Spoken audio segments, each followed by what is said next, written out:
Wala mang pandinig, nakasasabay ang deaf community sa mga nagaganap sa lipunan gaya ng balita at pop culture sa tulong ng mga sign language interpreter.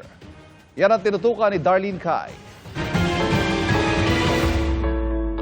Sa maliit na kahon sa sulok ng telebisyon na ihahatid sa tulong ng mga senyas ang mga balita at impormasyon. At minsan, pati song and dance number na isasabuhay rin nila. Silang mga interpreter ng Filipino Sign Language o FSL, malaking tulong sa deaf community gaya ni Mark at Jessica. Dati raw, pili lang ang mga lugar na may interpreter gaya ng simbahan. Ako po dati, I'm very curious about the news, pero wala akong access. I would always ask my sister, my mom, ano nangyayari, ano ba? And then they would always reply, oh later na lang. And that would really frustrate me kasi I was really curious to what was going on in the world. So there were no interpreters sa news programs. So pag wala na po yung news, so hindi na ako nanonood na. Wala na po yung interpreter, I would not watch TV na. Dahil sa mga FSL interpreter sa telebisyon at ilang public space, nakasasabay na sila sa mga nalalaman at napapanood ng nakararaming tao.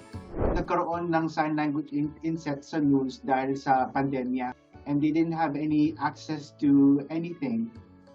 So that's when a group of interpreters decided to come together and started interpreting the news. There's more engagement.